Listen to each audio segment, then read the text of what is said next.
The first time that woman told me my grandfather's handshake was worthless, I almost laughed.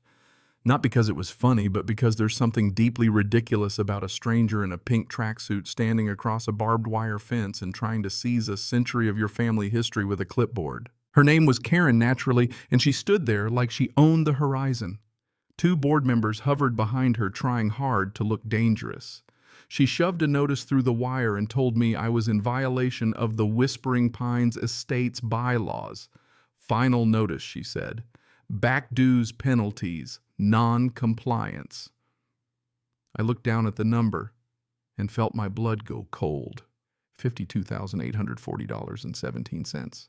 I said very calmly, "You're mistaken. This land has never belonged to any homeowners association." She laughed short and sharp.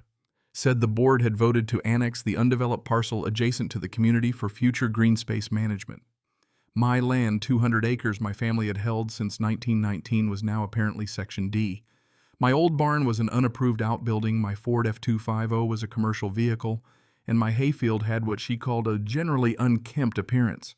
If I didn't pay by Friday, they'd place a lien on my property. I spent 30 years in the Army Corps of Engineers, and one thing service teaches you is this: the man who loses his temper usually loses the fight. So I didn't yell. I folded that paper, slid it into my back pocket, and watched Karen march back toward that polished little subdivision. That was the moment I knew my quiet retirement was over. That afternoon, I spread her notice across the oak table my grandfather built, and next to it I laid the original deed to my property, thick yellowed paper, state seal, legal description, all of it older than Karen's whole fake little kingdom by generations. Her document looked flimsy. Mine looked like history. My daughter Sarah called that evening. She's a paralegal in Austin, sharp as broken glass and about as patient with bullies as I am. I read the notice to her word for word, and before I even finished, she said, "Dad, they can't annex private land into an HOA with a board vote. That's not governance. That's fraud in a cardigan." She told me to go to the county clerk's office, pull the original plat map, every amendment. Whispering Pines had ever filed and get certified copies of my deed and survey. No arguing, no calls, no debate. Just records, facts, paper. Next morning I drove into town and walked into the courthouse. Behind the records counter sat a woman named Brenda with silver hair piled high and bifocals that made you feel like she could see lies before they were fully spoken. I told her what I needed, and the minute I said Whispering Pines, her mouth tightened. "We get a lot of traffic from them," she said. "Usually folks mad about liens." Brenda started digging, and an hour later she found the original 2005 master plat for Whispering Pines. There it was. My property was marked adjacent, not included. Then she found an amendment filed 6 months earlier. The map had been redrawn, my boundaries swallowed into their subdivision, relabeled as Section D Future Greenbelt. The surveyor's signature looked stamped, not signed. And the notary seal at the bottom. Brenda leaned in, then looked up over her glasses. "Well, I'll be damned. That's Karen Miller's notary stamp." I asked, "Can she notarize a filing she benefits from?" "Absolutely not." That was the moment the whole thing changed. Up until then, Karen had just been a bully. Now she was a fraud with paperwork. Whispering Pines.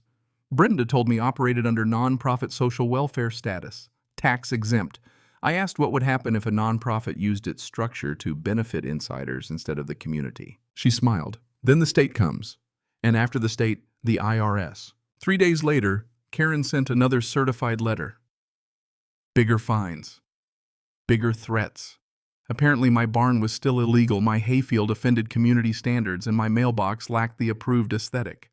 Imagine trying to fine a ranch for not matching a decorative mailbox palette. I didn't answer. I started a binder. Every envelope got photographed. Every letter went into a sleeve. When one of Karen's board men crept down my private driveway to take pictures of my barn, I walked out, told him he was trespassing, and watched him scramble back to his car. The next day, I installed security cameras. Then came the twist I hadn't expected. One Saturday morning, I saw a young couple near the subdivision entrance repainting their front trim in the Texas heat. They looked miserable. So I loaded a cooler with cold water and drove down to check my fence line.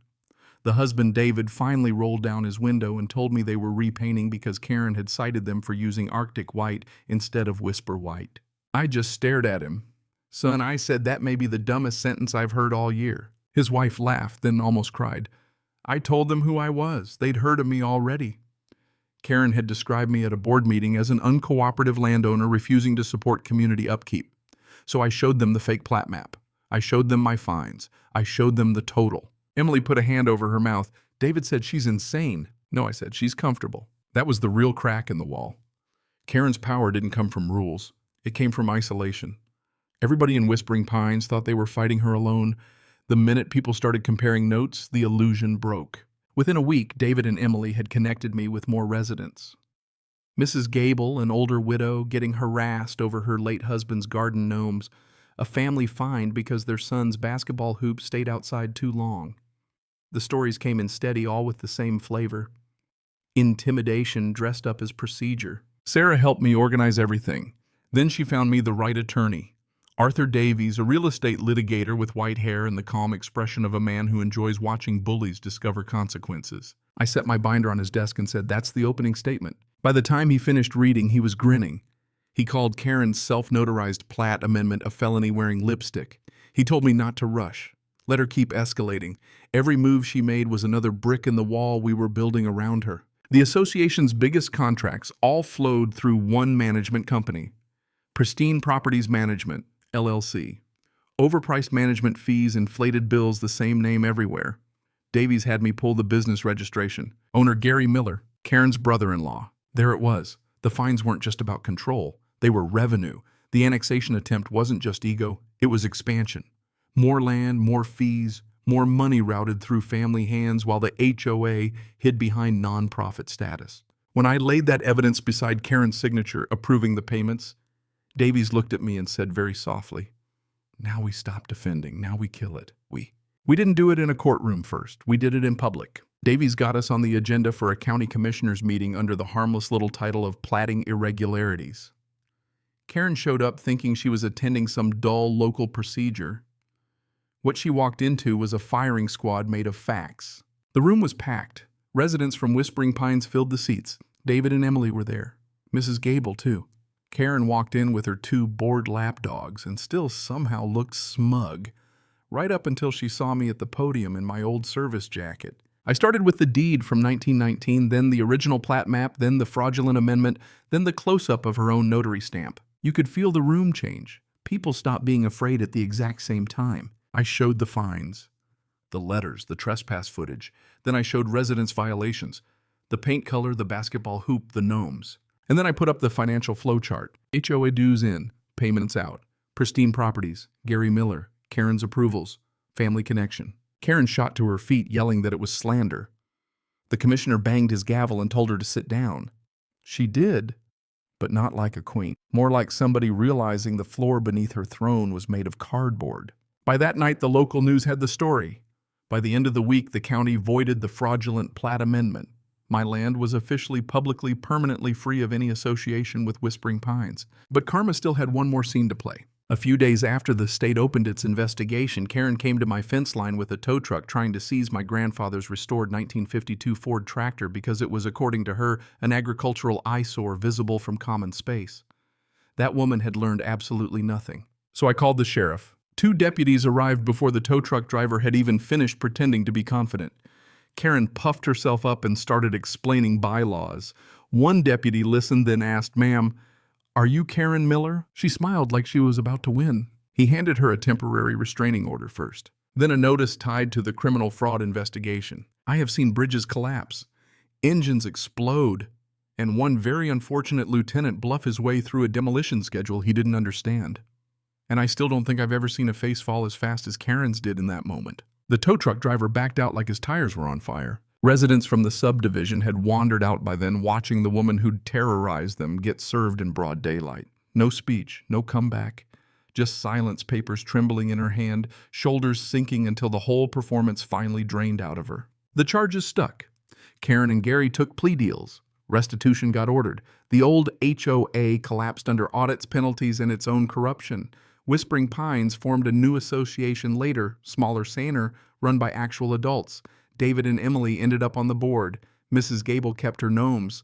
The basketball hoops stayed out. A year later, Sarah sat beside me on the porch at sunset and asked why I fought so hard when most people would have just paid or panicked or moved. I told her the truth. Because sometimes evil doesn't arrive looking like evil. Sometimes it shows up with bylaws, a smile, and a claim that it's for the good of the community. Sometimes greed puts on khakis and calls itself compliance. And if you let that kind of thing cross one line without resistance, it starts believing every line belongs to it. That was the lesson in all of it. Patience beats panic, paper beats bluster, and the truth, when you stack enough of it in the right order, gets heavy enough to crush a lie all by itself. So here's what I'd ask you. When somebody abuses a little bit of power, where's the line between keeping the peace and fighting back? And if you've ever dealt with an HOA, a bully, or anybody who thought rules made them untouchable, tell me what happened. I want to hear your story.